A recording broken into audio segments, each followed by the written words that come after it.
Professor صاحبہ، یہ جو آپ نے ابھی کہا کہ جو غیر مسلم ہیں، جو مانتے نہیں ہیں قرآن کو، مطلب قرآن کے مطابق نہیں ہیں، اللہ کو کسی اور مذہب سے تعلق رکھتے ہیں، تسلیم نہیں کرتے، مانتے نہیں، ان پر بھی اثر کرتا ہے؟ جی کیسے؟ یہ بہت ہی خوبصورت سوال آپ نے پوچھا، اور میں اپنی ہی زندگی سے ایک بہت خوبصورت واقعہ آپ سے شیئر کرتی ہوں. اس میں نے جو نان بلیورز کی بات کی ہے نا، میں نے اس کو جب ایکسپیریمنٹ کیا تو ہوا یہ کہ میرا بیٹا جو ہے وہ ہالینڈ میں پڑھ رہا تھا. اس نے اپنے کلاس فیلوز کو اپنی شادی پہ بلایا. اب آپ کو پتہ ہے کہ جب آپ باہر پڑھتے ہیں تو وہاں ہر مذہب کے اور وہ لوگ بھی ہوتے ہیں کہ جو مذہب کو مانتے ہی نہیں. تو اس کے ایسے 3 کلاس فیلوز پاکستان آئے اس کی شادی پر کہ جو تینوں مذہب کے ہی منکر تھے. ٹھیک ہے. ایک کرسچن اور 2 ایسے تھے کہ جو مذہب کے ہی یعنی ملحد تھے. اب جب وہ ان کا ایک وہاں پر مسئلہ ہو گیا امریکہ میں، تو وہ انہوں نے کہا کہ جی وہ بیٹا پریشان ہو گیا کہ اس نے تو میرے جو ہے فلوریان اس کا نام تھا، کہ اس نے آنا ہے میری شادی پر اور یہ مسئلہ ہو گیا. میں نے کہا بیٹے اگر اس نے آنا ہوا اور پہنچنا ہوا تو وہ پہنچ جائے گا. آپ میرے کہنے سے سورہ انشراح پڑھنا شروع کر دیں 11 دفعہ، جسٹ اول آخر درود شریف پڑھیں اور یہ پڑھیں، کیونکہ یہ بند دروازے کھولتی ہے. اس کا مطلب ہی کھولنے والی ہے سورہ. تو جب اس نے پڑھی اور میں بھی پڑھ رہی تھی اور میں کچن میں کام کر رہی تھی، تو وہ کہتا ہے نہیں اب وہ ایمبیسی میں بیٹھ کے ہے، اب وہ بیٹھا ہے 1 گھنٹہ تو فلائٹ میں رہ گیا ہے، اب کیسے آئے گا. میں نے کہا ڈونٹ وری، اللہ کا کلام جو ہے وہ اس کے اندر تاثیر ہے، یقین سے پڑھو. اس نے پڑھی، میں نے بھی پڑھی، اور اس کے بعد وہ ہنستا مسکراتا 10 منٹ بعد میرے پاس آیا کہ اس کو پرمیشن تو مل گئی ہے، but how is it possible کہ وہ 1 گھنٹے میں وہاں انٹرنیشنل فلائٹ کے لیے پہنچ جائے. وہ وہاں گیا، وہ پاکستان پہنچا، اور جب وہ پاکستان آیا تو میں نے اس کو فلوریان کو بتایا کہ you are here just because of Quran. تو پھر اس کے بعد یہ میں نے اس کے ولیمے میں یہ جو ہزاروں لوگ موجود تھے ان سب کو میں نے قرآن کی حقانیت کی یہ مثال بتائی، اور انہوں نے مانا کہ ہر انسان نے مجھے جواب دے دیا تھا، ایمبیسی نے جواب دے دیا تھا.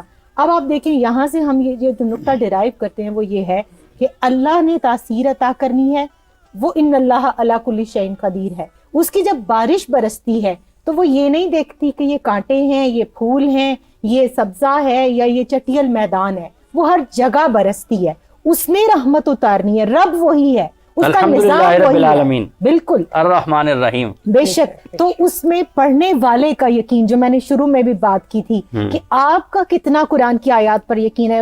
لیکن عمران مجھے دکھ کے ساتھ یہ کہنا پڑتا ہے، پونسٹون کے اوپر ہمارا، پیناڈول کے اوپر، بروفن کے اوپر، ان پر تو یقین ہے کہ دے آر پین کلرز، لیکن اس پر یقین نہیں ہے کہ سورۃ الفاتحہ کو میرے نبی کریم صلی اللہ علیہ وآلہ وسلم نے، صحابہ کرام رضوان اللہ علیہم اجمعین نے اپنے درد کو دور کرنے کے لیے سانپ کے کاٹے پر، بچھو کے کاٹے پر، ان بیماریوں کے لیے شفا قرار دیا، رقیہ قرار دیا، اس کو زہر کا تریاق قرار دیا. تو ان صورتوں کو آیات سلام ہیں. ان چیزوں کو ہم اپنی بیماری کے لیے نہیں پڑھتے، لیکن ہم میڈیسن پر اتنا بلیو کرتے ہیں کہ یہ کھا لوں گا یا یہ علاج ہو جائے گا تو اس سے آرام آ جائے گا. اچھا میں بھی آپ کو ایک بات بتاتا ہوں، پھر بتائیں. میں بھی بتاتا ہوں.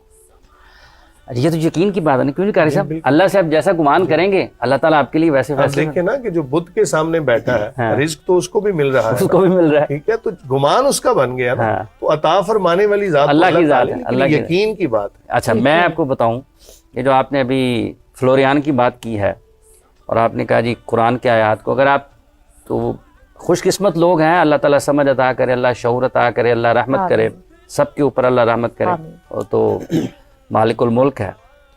میرے نا یہ گھٹنے میں درد ہو گیا شروع. اب میں نے ڈاکٹر صاحب کو دکھایا، ادھر دکھایا، ادھر دکھایا، 1-2 جگہ پہ، جہاں پہ بھی. میں کہ یار ٹھیک ہے ڈاکٹر صاحب کے پاس بھی جانا چاہیے، دوائی بھی لینی چاہیے، پونسٹون بھی کھانی چاہیے، پیناڈول بھی کھانی چاہیے، جو دوائی ہے وہ بھی کھانی اسباب ہے، ان پہ بھروسہ ہونا ٹھیک چاہیے. ہے، کوئی ایسا مسئلہ نہیں ہے. پٹیاں ٹیاں بھی کرائیں، ڈاکٹر صاحب کہیں تو کرائیں جی، ٹھیک ہے. وہ کہیں جی اسٹریچنگ کرو، ایکسرسائز کرو تو بھی کرو. اب میں ایک جگہ سے اپنے گھر سے نکلتا تھا تو اللہ نے رحمت کی. ایک دن میں نے پڑھنا شروع کر دیا واحدہ سالہ کا عبادت. وہ آدھے کی گھنٹے کا راستہ تھا، مطلب جہاں میں نے پہنچنا ہوتا تھا نا وہ آدھا 1 گھنٹہ. میں نے کہا جی ادھر سے میں گاڑی چلا رہا ہوں، ساتھ میں واحدہ سالہ کا عبادت انی فینی قریب نجیب دعوت الداعی اذا دعان، واحدہ سالہ کا عبادت انی فینی قریب نجیب دعوت الداعی اذا دعان، واحدہ سالہ کا. جتنی مرتبہ پڑھے میں اس چھوڑ دیا، گنتی نہیں ہے. جہاں پہ جیسے موقع ملا، جہاں پہ بریک لگی، کسی اور کام میں لگ گیا، چل پڑا دوبارہ، تو گھٹنے کی درد اللہ نے ختم کر دی ہے. سبحان اللہ.